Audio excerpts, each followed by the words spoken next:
Today we're going to discuss about the different P block elements. So when I talk about what do you mean by P block element, it is something we are talking about those elements where the last valence shell enters the P subshell of the valence shell. If I talk about their position in the periodic table, that is from group 13 to 18, that is extreme right hand side of the periodic table. So in the first part, we'll be discussing about group 13. That's the first element, which is boron family. In case of boron family, now we have total 5 elements under this. We have boron, aluminium, gallium, indium and thallium. So we are going to talk about first all different periodicity properties of this element. So first of all, let us talk about the atomic radius. When I talk about atomic radius, as we know, as we go down the group, number of shells goes on increasing. And as number of shells increases, the nuclear charge decreases. Therefore, it is expected the atomic radius down the group will increase. But in the case of the gallium, it is experiencing the poor shielding effect of the 3D subshells. Because of that, you will find the gallium size is comparatively smaller than that of aluminium, which is again the exceptional case for this group 13. In case of the next thing, when I am talking about ionization enthalpy, if the atomic size is increasing down the group, we are expecting the ionization enthalpy is going to decrease. Since it has been seen that as an exceptional case, the gallium is having the smaller size than the aluminium. Definitely, when I'm talking about ionization enthalpy, the gallium has more ionization enthalpy than the aluminium, which is also again the exceptional case. Otherwise, down the group, it is expected the ionization enthalpy is going to decrease. When I talk about the metallic and non-metallic character, the highlight element over here is boron. It's the only element which is the non-metallic in nature in group 13.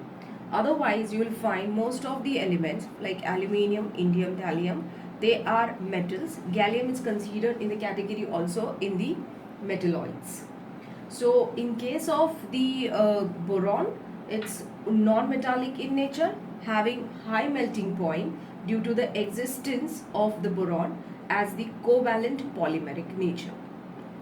Then when I'm talking about definitely electronegativity, the boron is the only non-metallic element of the group 13. So we are expecting having highest electronegativity in this group.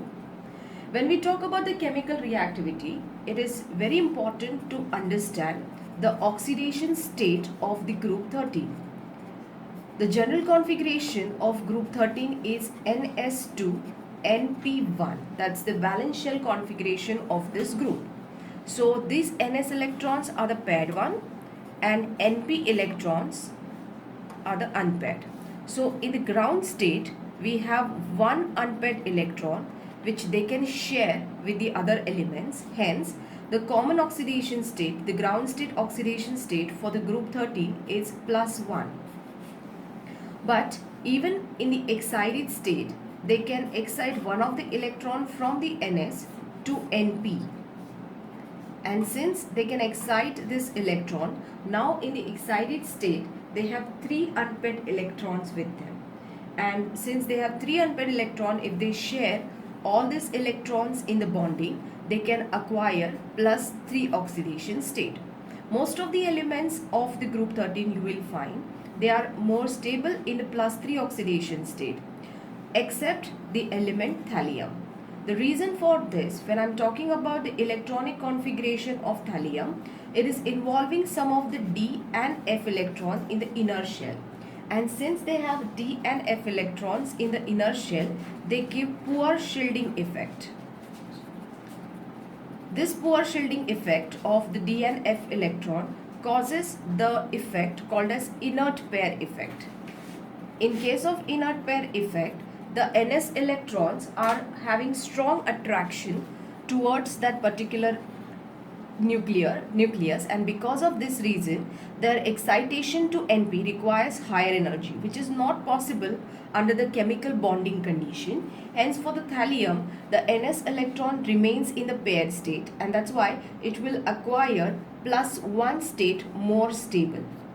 So in general what we have studied is the oxidation state for the group 13 in general can be +1 or +3, except for the last element, that is thallium. It's more stable in its +1 oxidation state, not the +3, due to the inert pair effect. Now the different compounds which are formed by the group 13 elements, let us first talk about hydrides.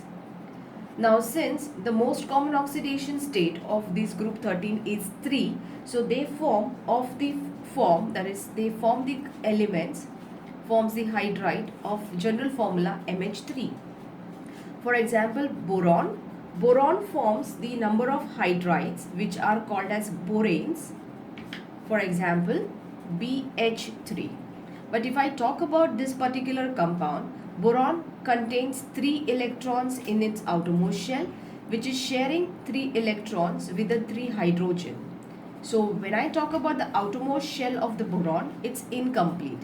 So definitely these are all electron deficient compounds, and since it is electron deficient compound, you will never find boron in its borane state. It will always be existing in the dimeric form like B2H6, that we call it as diborane. In case of aluminium, it also forms different hydrides, but they are polymeric form, generally having formula AlH3N times. These particular polymeric forms are called as allenes. So boron hydrides are called as boranes, while aluminium hydrides are called as allenes. Let us now talk about the different oxides which are formed by the group 13 elements. Since their general configuration is +3, or oxidation state is +3, they will form the oxides of formula E2O3. In case of the first element, boron, which is unreactive at ordinary temperature, but if you heat it with that particular oxygen or heat it with the air, definitely you will get the oxide, that is B2O3. In case of aluminium, to some extent gallium, they are not reactive towards the oxygen because of formation of the oxide layer already. So whenever aluminium comes in contact with the oxygen, it already forms the Al2O3. This Al2O3 forms the protective covering on their surface, and because of that, these elements are inert towards the nitric acid. In case of the nature of different oxides, now in this case we have different oxides like B2O3, then aluminium forms aluminium Al2O3, that is gallium will form Ga2O3, then we have indium, and then we have thallium. Now in case of all these oxides, when I talk about the boron oxide, which is the only non-metal in the nature, so its oxide is acidic in nature. In case of aluminium and gallium, they form the amphoteric oxide, while these indium and thallium, they are purely metallic in nature, so their oxides are basic in nature. So different nature of the oxides: boron acidic, aluminium gallium amphoteric, and indium thallium, they are basic in nature. The next type of compounds that can be formed by the group 13 elements, that is halides. Now they are generally forming their trihalides, so that will be having formula EX3. Now these trihalides, if you'll find, again the thing is the central element having 3 electron in their outermost shell, and halogen are sharing 1 electron, so they will contribute 3 electron. So central element is having 6 electron in its valence shell. Since they have 6 electron in the valence shell, they are electron deficient compounds, and hence most of them in the applications are used as Lewis acids. For example, BF3, AlCl3, these are used as Lewis acids for the different reaction because of the incomplete octet of the central atom. Now in case of boron, it forms the different trihalides, like it forms BF3, it forms BCl3, it forms BBr3, as well as it forms Bi3. Now in case of these all hydrides, I'm writing in general as BX3. When these are hydrolytes, they give corresponding boric acid. Now in this case only it is difficult for the BF3. Now therefore if I talk about the order of reactivity, or in case I can even talk about the Lewis acid strength of these acids, it has been seen that Bi3 is highest, then BBr3, then BCl3, and the lowest is for the BF3. Now this is something a contradictory when I'm talking about the fluorine is the most electronegative element, and it has the greatest electron deficiency on the boron, and therefore it is expected the BF3 should accept the lone pair more rapidly. But it is the order, if you'll find over here in the acidic strength, we have written the BF3 is the lowest one. So why this is the controversy in case of BF3? So this anomalous behavior can be explained on the basis of the halogen. When I'm talking about the BF3, it's something boron is bonded to the 3-fluorine. Now in case of this, there is a back donation of the electrons from the orbitals of the halogen to the central atom. Now in case of fluorine, it has 2p orbital empty, and in case of boron, it is also having 2p orbital empty. Since both the orbitals are at same energy level, so they can effectively overlap, and the fluorine can transfer its electron to the vacant orbital of the boron, which is resulting in the pi bond character between the boron and the fluorine. And since this is pi bond character which is donated by fluorine to the boron, this kind of bonding we call it as back bonding or the back donation.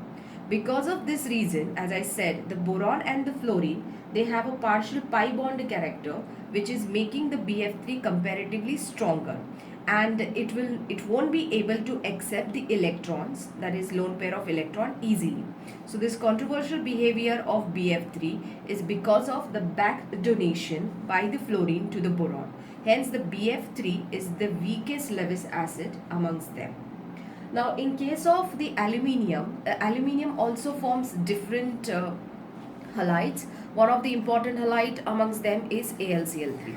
Now AlCl3 is also in which the aluminium, the central element, is having the deficiency of its octet or incomplete octet. Because of that, it can also be used as Lewis acids. Most of the time, since it is, as I said, it's an electron deficient compound, this aluminium exists in nature as a dimeric form, that is Al2Cl6. This may also exist in the vapor form below 473 Kelvin, but at high temperature this dimer will decompose back to the monomer form, that is AlCl3.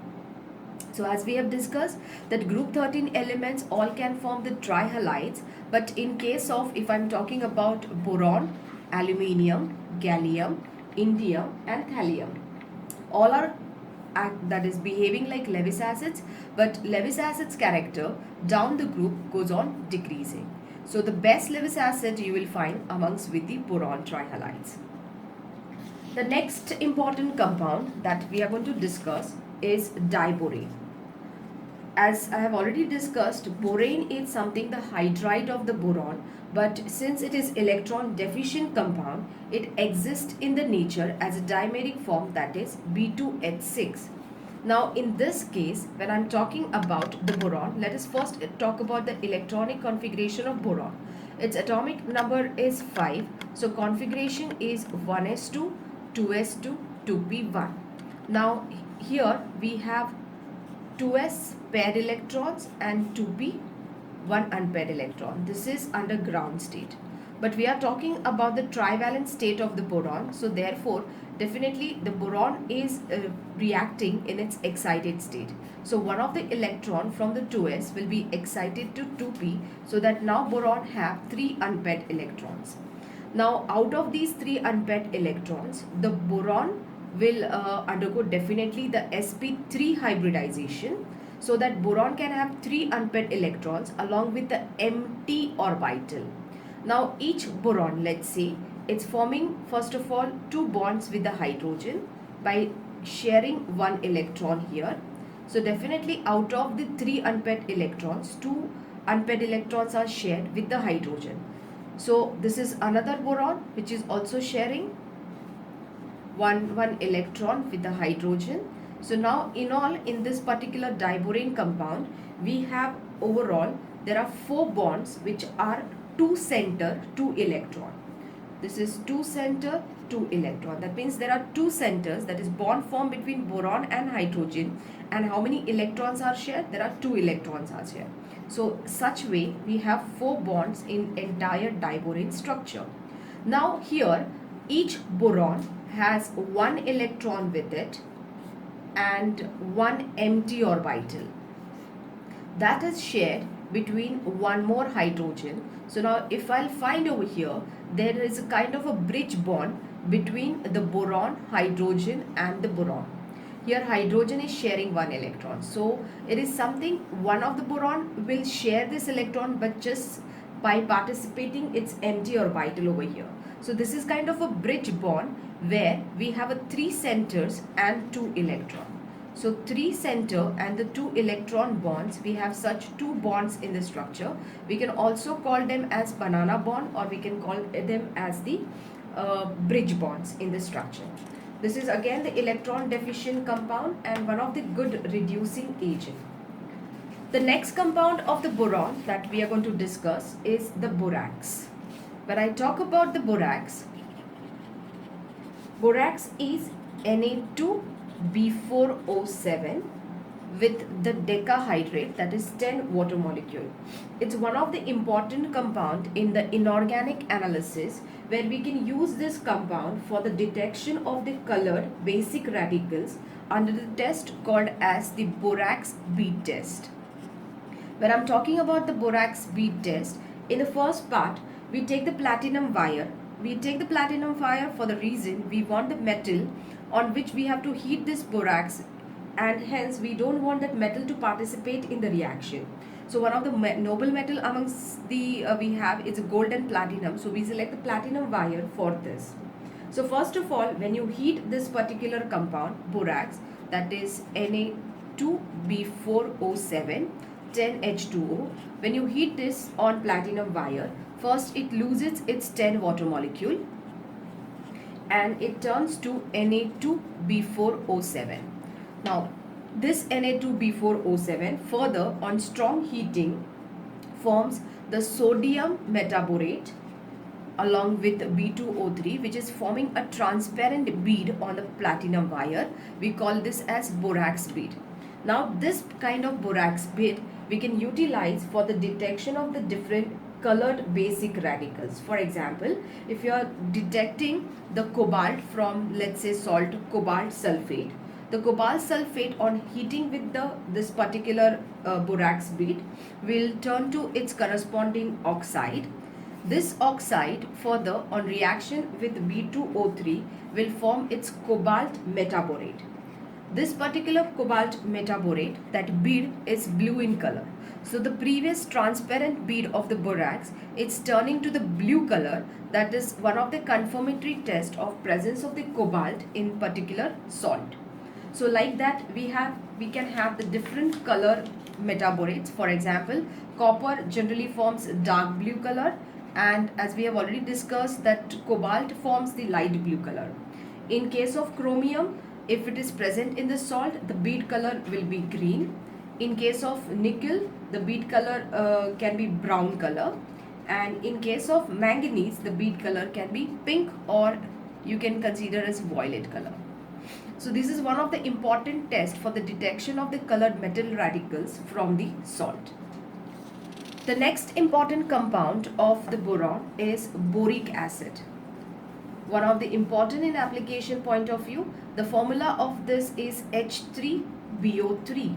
When I'm talking about this particular boric acid, this is a compound which is a monobasic acid, and this is monobasic acid because of the reason that the boron is having the incomplete octet. Because of that it can accept a lone pair, and since it can accept one lone pair, that's why it's a monobasic Lewis acid.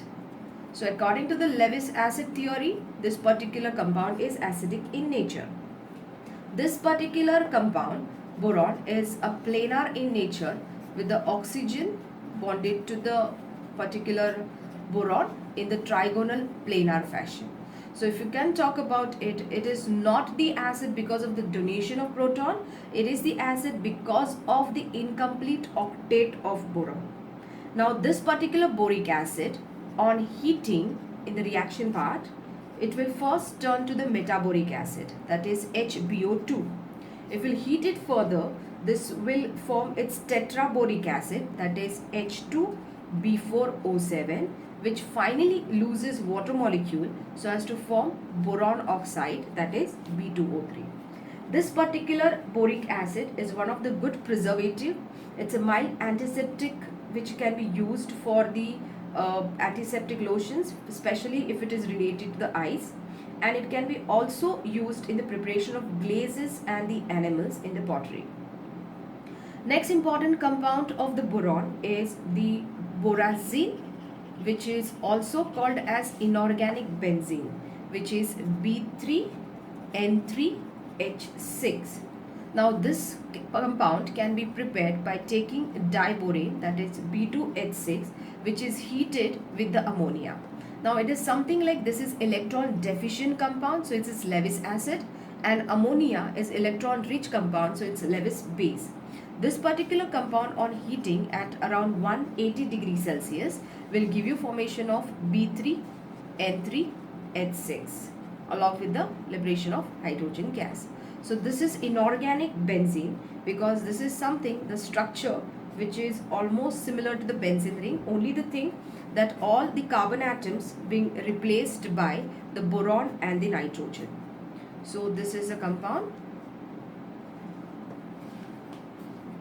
So this is looks like the benzene ring. So this particular compound is called as the inorganic benzene. So these are all different compounds of the group 13. Important compounds related to the boron has been discussed.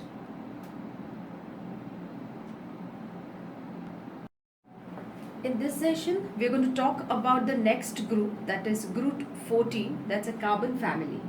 In this carbon family also we have 5 elements starting with the carbon, silicon, germanium, tin and lead. In this case, again, when I'm talking about metallic, non-metallic character, the first 2 elements are non-metallic in nature. In case of germanium, we call it as metalloid, and last 2 elements, that is tin and the lead, they come under category of metal. So when we go down the group, as the number of shells goes on increasing, the atomic radius also goes on increasing. If I compare the group 14 compared to group 13, now group 14 is the right hand side of the periodic table, so it is something the number of shells remains constant, but the successive electron in the shell goes on increasing, which increases the nuclear charge. Hence group 14 element atomic size will be less than that of group 13 elements. In case of the ionization enthalpy, definitely as the atomic size will increase, the ionization enthalpy down the group is expected to decrease. Density will also go on increasing down the group as there is constant increase in the atomic masses. Electronegativity wise, as we have already discussed, the first element is anomalous, having the highest electronegativity.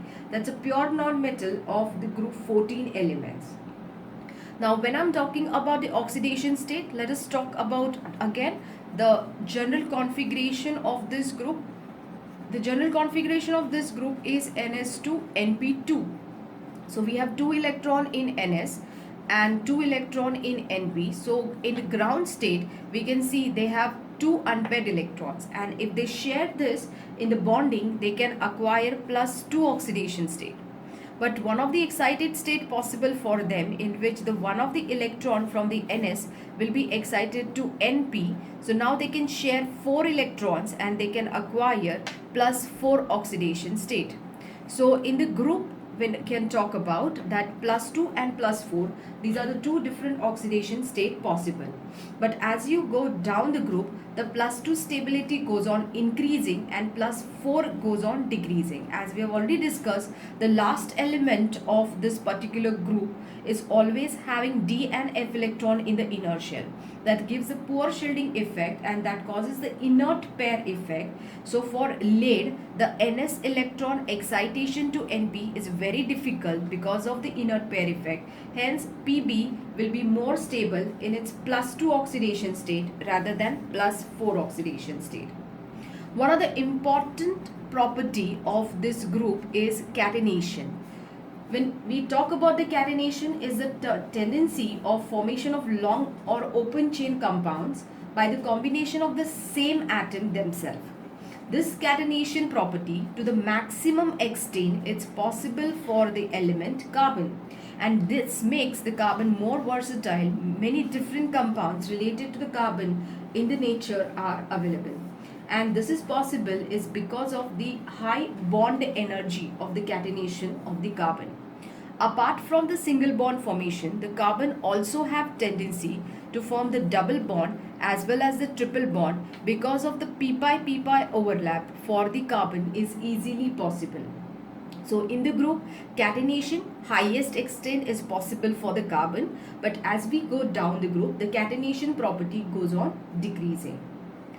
The next important part of this group is allotropy. When I'm talking about allotropy, we know that one of the important compound under this again becomes the carbon. Carbon has two crystalline allotropic form. One is the diamond and the second one is the graphite. When I'm talking about the diamond, in the diamond the carbon is sp3 hybridized. So it is something a three-dimensional network of the tetrahedra. Since all the four unpaired electrons of the carbon are involved in the bonding over here, there is no electron left, which makes the diamond bad conductor of electricity. In case of graphite, the carbon is sp2 hybridized, and which causes the carbon to arrange in some hexagonal layers, and between these hexagonal layers the unpaired electrons which are left, that causes the pi electron cloud. And since they have one free electron on each carbon, which makes the graphite good conductor of electricity. But if I talk about the thermodynamic stability, the diamond is thermodynamically less stable than the graphite at the ordinary temperature. When I'm talking about the different compounds which are formed by the group 14 elements, they can form their corresponding hydrides. Now, the most common oxidation state for the group 14 is 4. Because of that, they form the hydrides with the formula EH3. Now, when I'm talking about the carbon forms CH4, which we call it as methane. In case of the second element silicon, it forms the hydride, we call them as silanes. In case of germanium, they are called as germanes.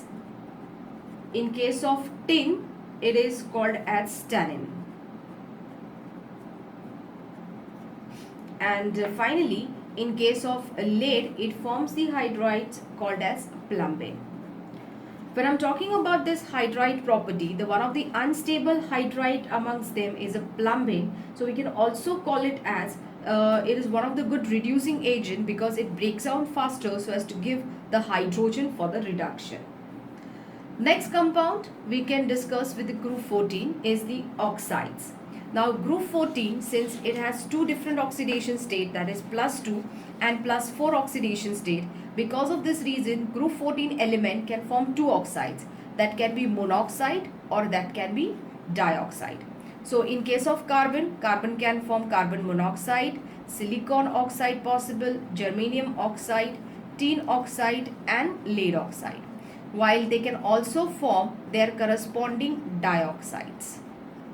Now in case of their nature of corresponding oxides, in case of the monoxide, cobalt, germanium, silicon, Pb, all these oxides except this carbon monoxide are basic in nature, while carbon monoxide has been found to be neutral in nature. In case of dioxide, carbon dioxide and silicon oxide are acidic in nature. Germanium is weakly acidic in nature, while in case of the tin and the lead, since they are metal, their oxides are basic in nature. It is expected to be basic, but when I'm talking about tin and lead, they are amphoteric in nature. Now, apart from these different oxides, monoxide and dioxide, carbon also forms other oxides. That means if I talk about carbon, it actually forms total 5 oxides. Carbon monoxide, carbon dioxide, C3O2 called as carbon suboxide, C5O2 and C12O9, C2O3, which is the anhydride of the malonic acid. So these are different oxide formations are possible for this particular carbon. In case of lead also, when I'm talking about PbO, it is available in 2 different forms. The red form of PbO is called as a litharge, which is the red form, while the yellow form of this particular PbO is called as massicoat. Application point of view, if I talk about, then this particular PbO on heating with the oxygen, it gives us Pb3O4, which is called as a red lead, or application point of view, it is called as sindoor.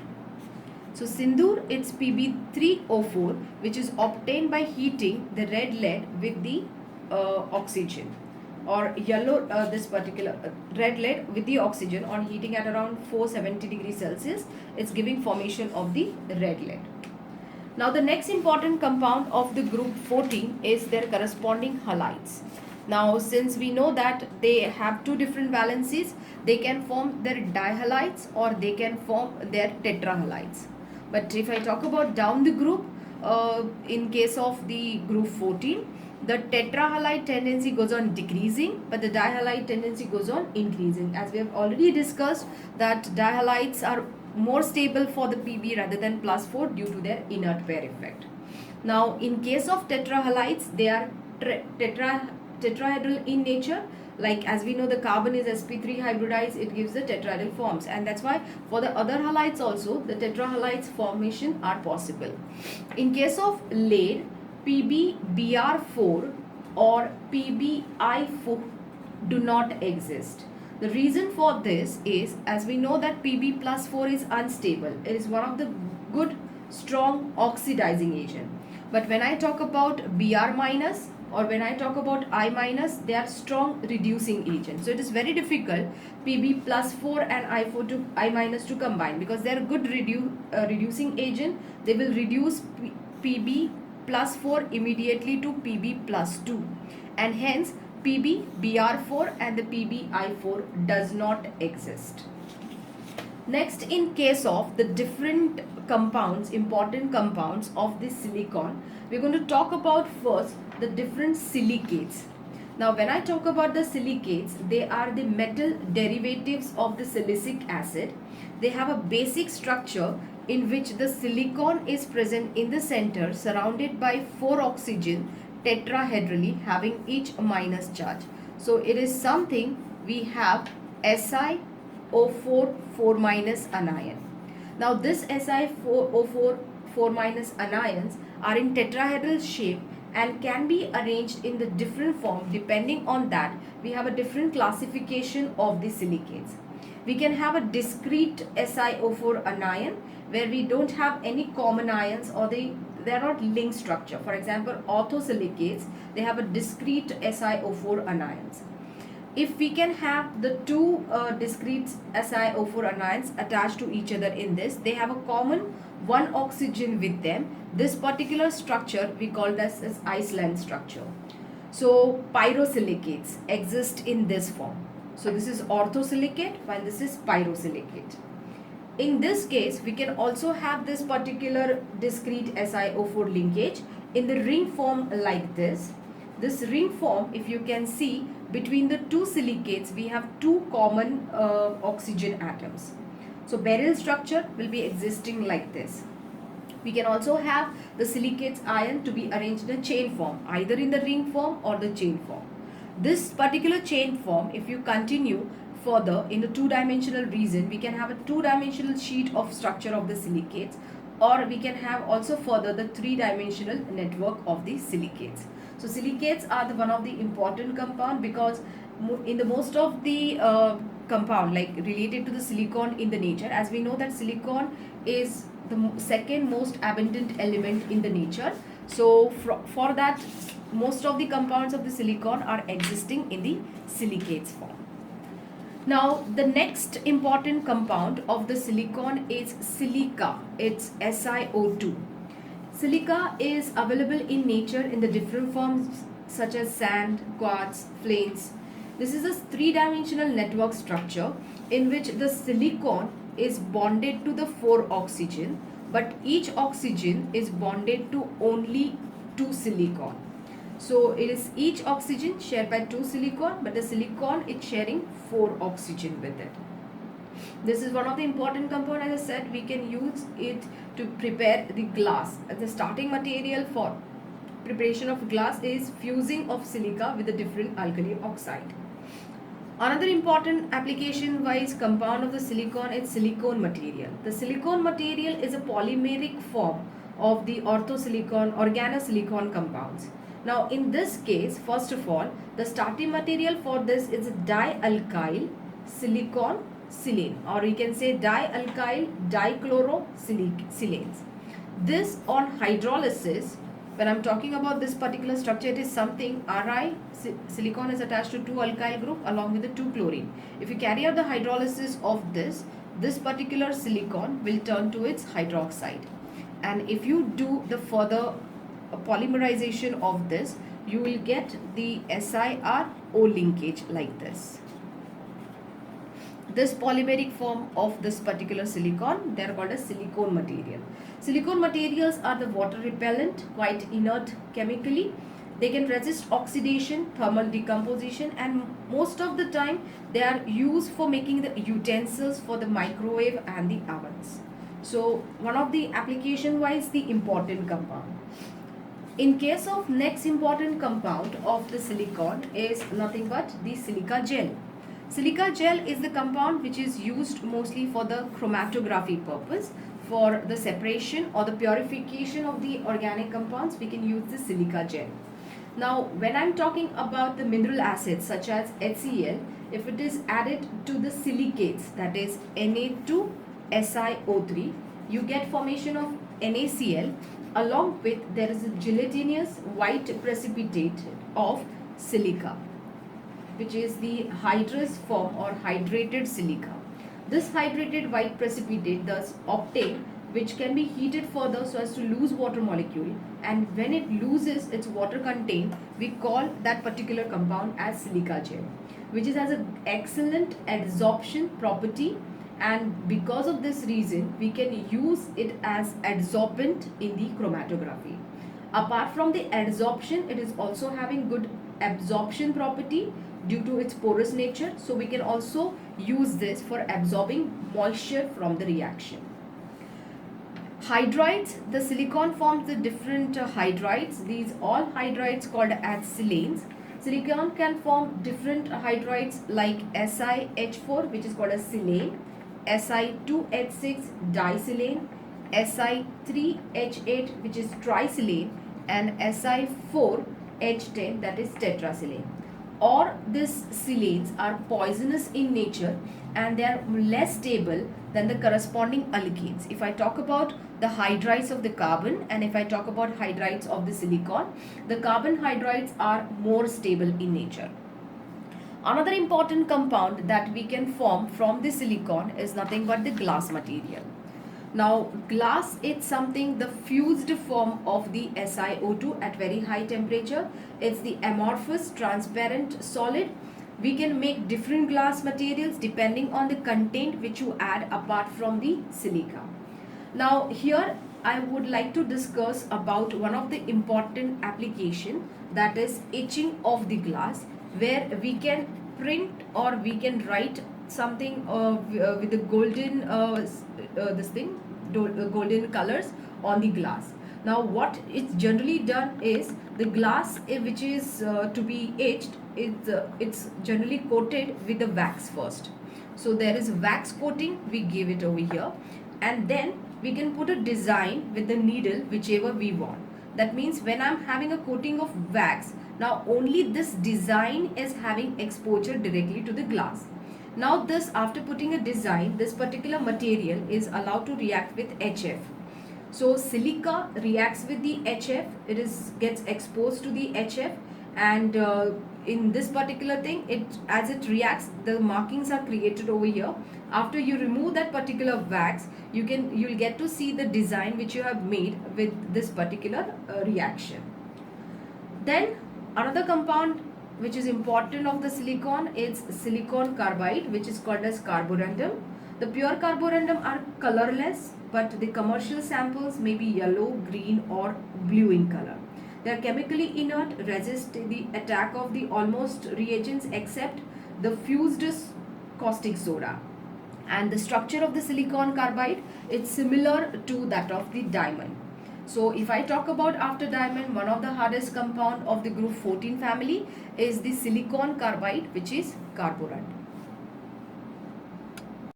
In its +1 oxidation state, since there is a direct linkage of pH bond, this pH bond acts like a good reducing agent. So hypophosphorus acid is the good reducing agent, but the acidic proton, that is hydrogen attached to the oxygen, we have only one. So this is monobasic acid. Now another acid, we have P double bond O, OH, we have 2 this time and 1 hydrogen. So since we have 1 pH bond over here, comparatively the reducing character is less. This particular acid, we call it as orthophosphorus acid. Now orthophosphorus acid, in which the phosphorus exists in the +3 oxidation state. But now we have 2 acidic proton. So this particular acid is dibasic acid. Then if all 3 valencies are satisfied by the OH, then we call this as orthophosphoric acid. Orthophosphoric acid, in which the phosphorus is present in its highest oxidation state, that's +5. Hence it acts like a good oxidizing agent. Also we can see there is no pH bond. So it's not a reducing agent, it's a good oxidizing agent. 3 acidic proton, hence this compound is tribasic acid. Now, if I talk about the pyrolysis of orthophosphoric acid, pyrolysis, that means 2 molecules will lose the water molecule, and when they will lose water molecule, we'll be able to get this particular compound. So we have OH, H bonded P by double bond O, H and OH. We call this as pyrophosphorus acid. Pyrophosphorus acid has a POP linkage. Now here we have 2 acidic protons, so this is dibasic acid, and pH bonds are also there, so it is also good reducing agent. If I carry on the pyrolysis of orthophosphoric acid, I will get POH, OH, double bond O. 2 molecules of this will lose water molecule so as to give this. So it is obtained from the orthophosphoric acid, so it is called as pyrophosphoric acid. Now pyrophosphoric acid has oxidation state again +5. It has 4 acidic protons, so it's a tetrabasic acid. Then we can also have PP linkage directly. There is only one compound, such compound is possible. Whenever you have a compound with a PP linkage, always remember in the oxyacids of phosphorus, there can't be pH linkage. This particular compound is called as hypophosphoric acid. In hypophosphoric acid, the particular phosphorus is present in its +4 oxidation state. This is again one of the good oxidizing agent, and acidic nature is again tetrabasic in nature. And finally, we have a polymeric form of pyrophosphoric acid, where the phosphorus, as I said, in all phosphoric acids, there has to be at least 1 P double bond O and OH. All this will be linked to each other by the oxygen linkage. So this is polymeric form, where we have, this is a repeating structure every time. So what is this repeating structure? HPO3. So formula is HPO3 N times, which is called as polymetaphosphoric acid. In polymetaphosphoric acid, it's a polymeric acid, polybasic acid of the phosphorus. So these are all oxyacids of the phosphorus, important compounds of the phosphorus complete. We'll talk about now the different important compounds of the group 16. So first we'll be talking about the hydrides of group 16. In case of hydrides of group 16, we have H2O, H2S, H2Se, H2Te and H2PO. So these are the hydrides which are formed. Now as we know that oxygen is sp3 hybridized with two lone pair, that gives us the bend geometry. So even the particular hydrides of the other element of the group, they also give you the bend geometry. But as we go down the group, the central atom size goes on increasing. And as the central size goes on increasing, the bond angle goes on decreasing. In case of the volatile nature, water is the most compound which is having the highest intermolecular force of attraction because of the electronegativity of the oxygen. So that's hydrogen bonding can be formed between the water and water. But others do not form such hydrogen bonding because of their lower electronegativity, and they are going to have the intermolecular force of attraction, that is dipole-dipole interaction. Because of this reason, if I talk about the stability wise, the water is the strongest one, then H2O, H2S and H2Te. Now this is the particular strength which is also with respect to the volatility. Now when I'm talking about the volatility range, H2O is the least volatile amongst them. So least volatile is H2O. In the next case, when I'm talking about the rest of them, after H2O there will be H2Te, then H2Se, and the least, H2O is the least volatile, then H2Te, H2Se, and the highest volatile is H2S. Because when I'm talking about the dipole-dipole interaction amongst these three, the dipole-dipole interaction goes on increasing down the group as the size of the atom increases. So H2S is having the least intermolecular force of attraction, hence highly volatile in nature. Strength wise, as we go down the group, the atomic size goes on increasing, bond strength goes on decreasing, hence strength wise highest is the H2Te, then H2Se, then H2S and H2O. Now when I'm talking about this I'm talking about reducing character, because strength wise it is reverse. Strength wise, if I talk about I'm talking about the reducing character, highest for the H2Te, because if I talk about strength wise, H2Te is a weaker. So we can break this particular H2Te easily, hence the reducing character goes on increasing down the group. So these are with respect to the hydrides of that particular group 16. Now we are going to talk about one of the important compound of the group 16, that is we are going to talk about different oxo acids of the sulfur. Sulfur forms different oxo acids, like first of all we are going to talk about H2SO3, that's called as sulfurous acid.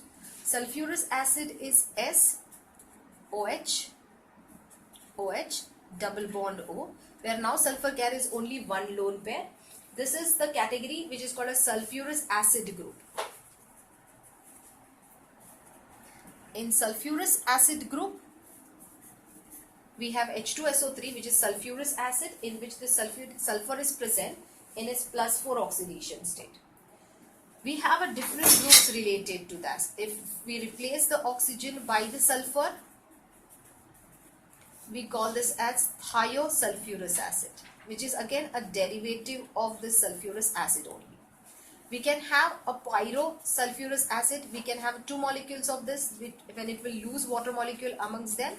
We can have SOS linkage like this. We call this as pyrosulfurous acid. In pyrosulfurous acid also it will be present in its +4 oxidation state. Here it is again in +4, but this sulfur is behaving like oxygen, it's -2 oxidation state.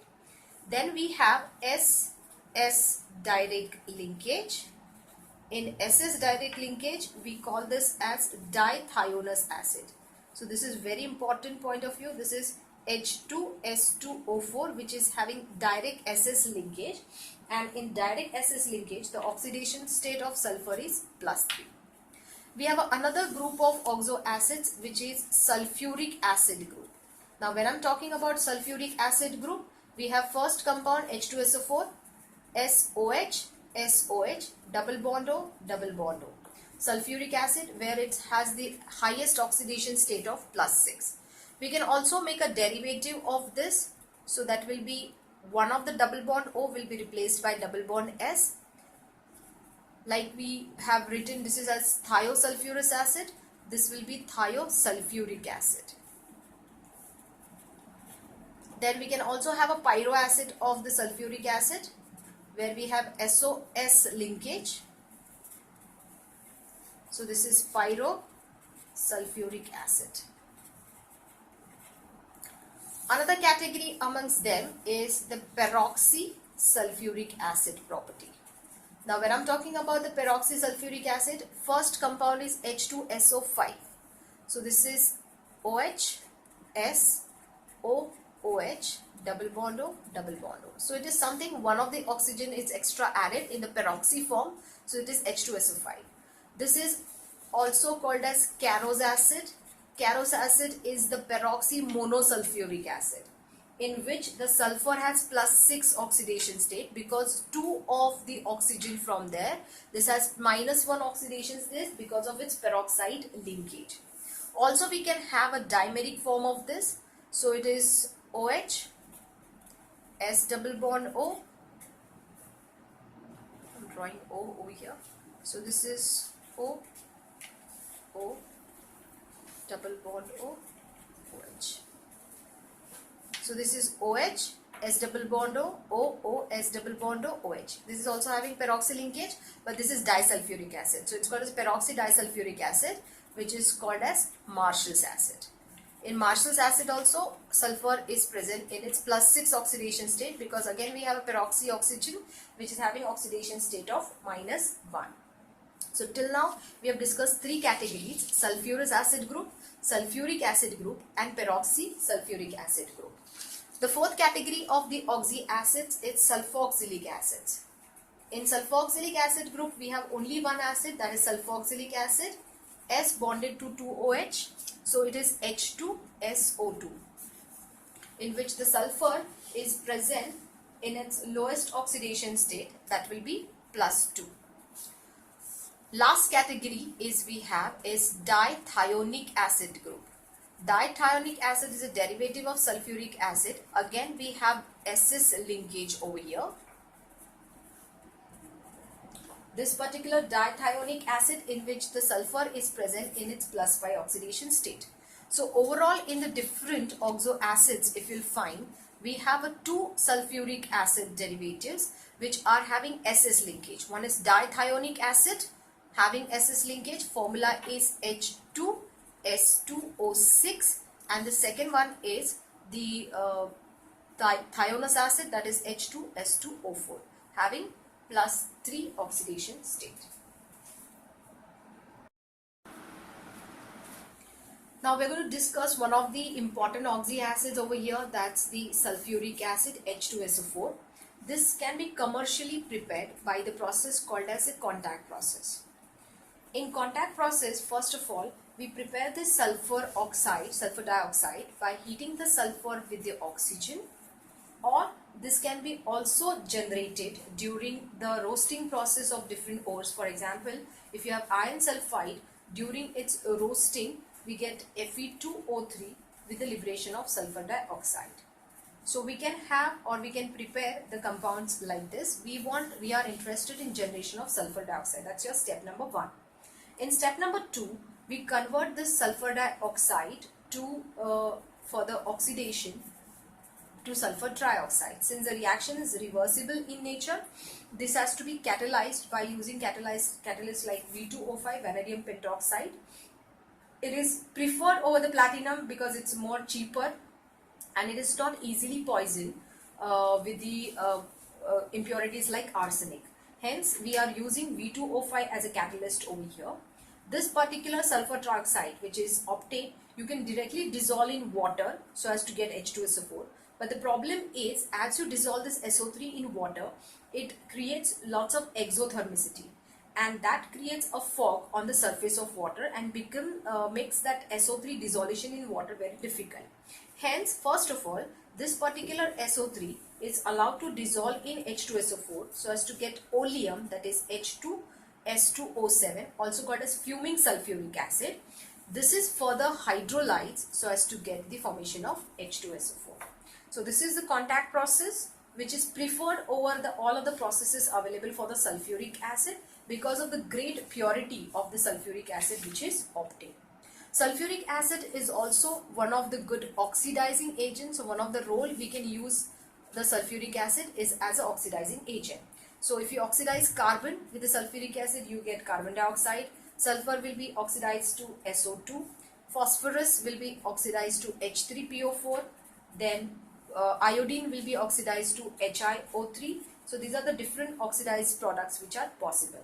Even you can take all halo acids. If you take halo acids, if you allow this to react with H2SO4, it will oxidize all acids to corresponding halogens. It will also act like good dehydrating agent. So for example, if you take sugarcane, that is C12H22O11, it will act like the that is dehydrating agent, giving the formation of carbon monoxide. If you take oxalic acid over here, oxalic acid on treatment with the H2SO4 will give you formation of carbon dioxide as well as carbon monoxide with the removal of water. So these are the different roles which are possible for the sulfuric acid. Apart from oxidizing agent, dehydrating agent, we can also use it as a sulfonating agent. For example, organic compounds like benzene, if they are allowed to react with H2SO4, it forms the benzene sulfonic acid. So we can use the sulfuric acid as the sulfonating agent also.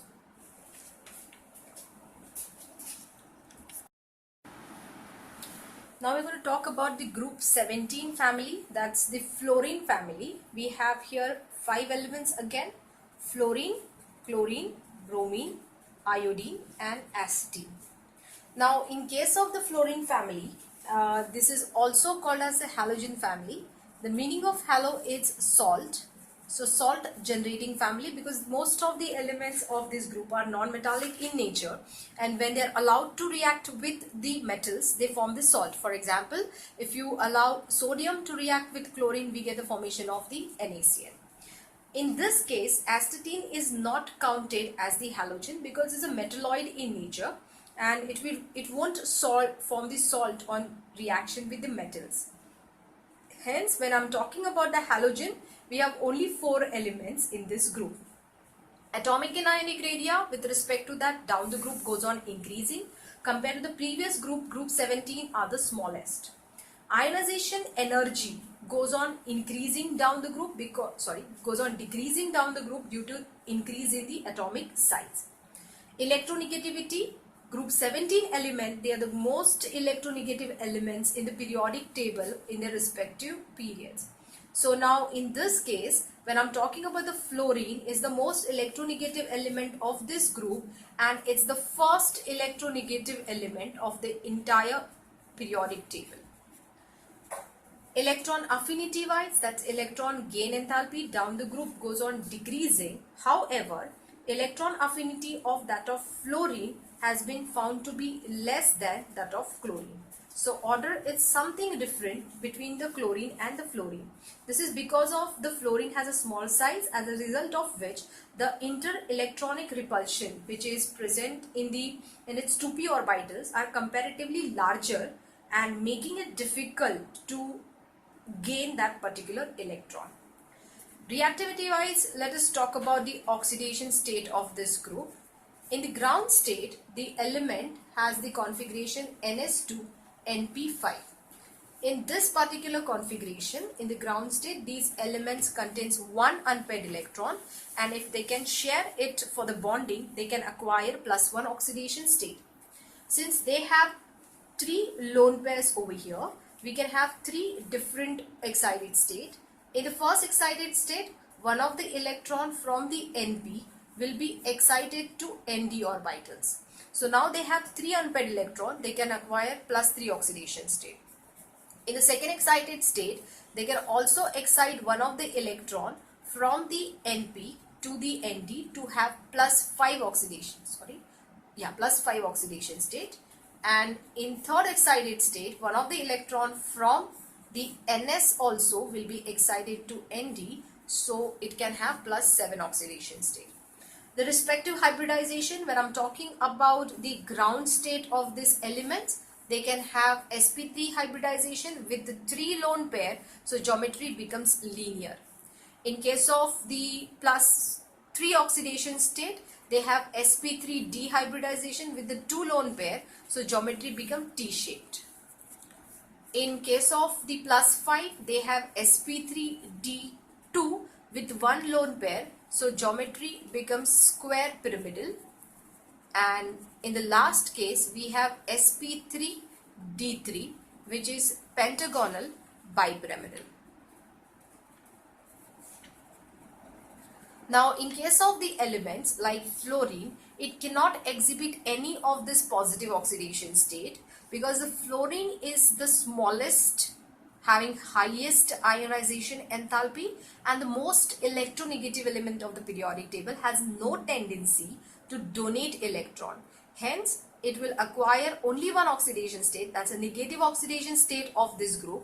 They contain 7 electrons in their outermost shell, so they can gain 1 electron to acquire -1 oxidation state. Fluorine can exhibit only one oxidation state, that it's -1. But other element can exhibit all these different oxidation state. Now, apart from these oxidation state, chlorine and bromine can also exhibit +4 and +6 oxidation state in their oxides and in their oxyacids. So these are the different oxidation states which are possible for that particular group 17. Now, in case of the next one, regarding their color, fluorine, chlorine, bromine, iodine. Fluorine is yellowish in color, which is yellowish gas. The chlorine is greenish gas. In case of bromine, it is red liquid. And in case of iodine, this is violet solid. You can see there is a drastic change in the state of matter of these elements down the group. It is changing from gaseous to liquid to solid. This drastic change is because all these elements exist in nature in their diatomic form. And between this diatomic form, there is a van der Waals force of attraction. As you go down the group, as the size of atom increases, the strength or the magnitude of van der Waals force also increases, making it stronger intermolecular force of attraction, and hence the physical state goes on changing from gas to liquid to solid. Apart from this, all these elements shows the colored nature. This is because their excitation of electrons, of their valence electrons, and their emitted light, it falls in the visible region, and this visible light gives them the color. When you go down the group, you can say as the size of iodine goes on increasing, comparatively lesser energy is required for the absorption. The emitted light will be having higher wavelength compared to, that is, violet solid is formed. So color goes on becoming darker as the wavelength increases and the energy required for the excitation decreases. When I'm talking about this diatomic molecule, the strength wise, if I find down the group, as the size of atom increases, the bond strength become weaker, and hence the bond dissociation energy should also goes on increasing. But there is exceptional nature has been found with the chlorine. So highest strength is with the chlorine, bromine, then with the fluorine, and least is for the iodine.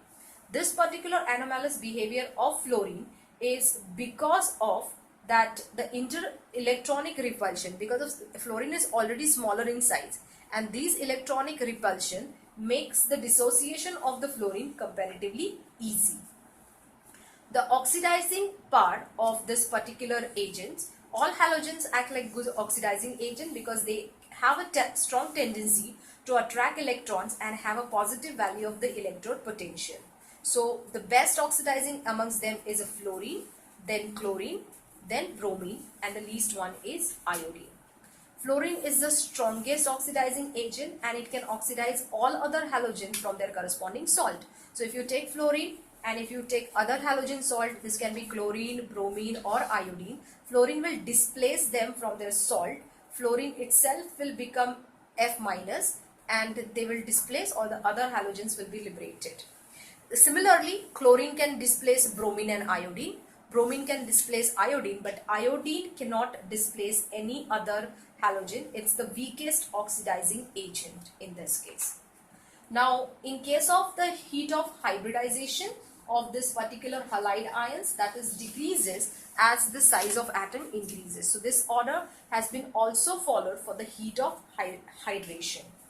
Now hydrides, now group 17 have the valency 1. So they form the hydrides of type HX. So we have 4 HX, we have HF, we have HCl, we have HBr and finally we have HI. Now strength wise HF is stronger because as the size of atom increases the bond strength goes on decreasing. If HI is the weakest, can be broken easily and can liberate that H plus easily. That's why if I talk about acidic strength point of view, then HI is the strongest one. So this is the acidic strength of that particular halides. Similar strength has been also followed as reducing character because for the reduction they provide the hydrogen easily. But in case of dipole moment or in case of the electronegative ions, HF has the hydrogen bonding while rest of them have a dipole-dipole interaction. Dipole-dipole interaction down the group goes on increasing and hence most volatile hydride amongst them is HCl. And the least volatile is HF. So HF has the highest boiling point, then it is HI, then HBr and the least is with the HF. This is I'm talking with respect to boiling point. So these are the different hydrides which are formed by the group 17 elements. Now group 17 elements also forms their corresponding oxo acids. Now these oxo acids are formed according to the different oxidation state. We have different oxidation states of this particular element, like +1 we have, +3 we have, +5 we have and +7. When I'm talking about +1, they forms the compounds of type HXO. So under this we have except fluorine, we have all 4 halogens, that is HClO we have HBrO, we have HIO. In case of this +3 we have HXX2. So we have under this HClO2 only. Then we have HXO3 where we can have all 3 halogens possible, HBrO3 and HIO3. And finally we have +7 where we have formula HXO4. So this is HClO4, HBrO4, HIO4. So this is all different acids possible or different halo acids possible. This is called as hypohalous acid, this is halous acid, then halic acid and perhalic acid. If I talk about strength wise, in case of, let's say we talk about all different 4 acids of the chlorine. Now if I talk about strength wise, acidic strength wise, who can lose proton easily, then it's HClO4 because of more electron or inductive, negative inductive effect of the chlorine and oxygen. So when I'm talking about the acidic strength, then highest strength is with the HClO4, then HClO3, then HClO2 and the least is for HClO. But when I'm talking about oxidizing character, who is the oxidizing part of or oxidizing strength, in that case again HClO4 which is having oxidizing power highest, then HClO3, then HClO2 and then HClO. But when I'm talking about the stability point of view again HClO is the lowest one. So the same strength has been followed for the acidic, oxidizing as well as the stability point of view. Now when I'm talking about the reactions of the halogen with respect to different compounds, one of the important reaction we should remember is the reaction with the alkali. Let's say we are talking about the chlorine. If you allow the chlorine to react with alkali like NaOH, this is cold and dilute NaOH we have used over here. This will form NaCl. Along with that, it will give formation of NaClO plus formation of water. In this case, the chlorine, who is itself oxidation state 0, undergoes disproportionation. Will reduction give you -1 and oxidation will give you +1 oxidation state. But similar chlorine, if you allow to react with NaOH under hot and concentrated condition, then you will get NaCl, along with that NaClO3 and H2O, where oxidation state of chlorine changing from 0 to -1, and here it becomes +5. So oxidation state change you will find for the cold and dilute condition differently. Now this is one of the reason where the chlorine act as a bleaching agent also. In a bleaching agent like chlorine on reaction with NaOH, it gives mostly formation of the compound NClO, which break down further so as to liberate the oxygen. Also, when you allow the chlorine to react with water, it gives you HCl and HClO, which break down to HCl and liberation of oxygen. This nascent oxygen is responsible for the bleaching action of the chlorine. Now, halogens can also form the interhalogen complexes, that one halogen can form a bond with the other halogen. Now, depending on the oxidation state, that is +1, +3, +5 and +7, they can form different halogen compounds like XX, XX3, XX5 and XX7. Now the central element which is presenting this positive oxidation state, so obviously the X dash over here, that has to be the smaller size elements. Also it has to be more electronegative than that particular X. So here in this case of central X, we can use the different halogens, and in case of X dash we can use different halogen. Now fluorine cannot be used in the place of X because fluorine cannot exhibit the positive oxidation state. Interhalogen complexes are the good halogenating agents, and also can be used for the different electrophilic substitution reaction related to the organic compounds. If you are doing something halogen respect to iodine just, and if you are doing the halogenation with respect to, let's say, compound ICl, this particular halogenation is more reactive compared to I2, because I2 becomes stable, very difficult to break, but ICl is an unstable compound, can be broken easily. So if you are doing the halogenation comparison between the halogen, a plain halogen, and the interhalogen complexes gives you more faster or more reactive processes compared to the normal halogens. Now in case of the halogen compounds, there are other ions also which behaves like the halogens. So we call these compounds as pseudo-halides. Now these pseudo-halides, examples are, we can have cyanide ions, we can have cyanate ions, we can have thiocyanate, and we can have selenium cyanide. These are some compounds, these are some ions which behaves like halogen halide ions, but they are not actually the halogens. That's why we call them as pseudo-halides. Their behavior will be similar to that of the halogenated compounds. So these are all important theories being discussed related to the group 17. Now we'll focus on next group, that is group 18.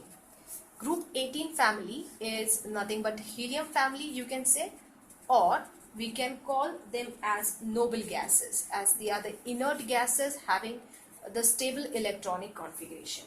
We have here 6 elements starting with helium, neon, argon, krypton, xenon and radon. Here the radon is the radioactive in nature. Helium, configuration wise, if I'll find, it's not a p block element, but electron, that is property wise, this particular group, this element has been kept in the group p block element because its properties are similar to that of the p block element.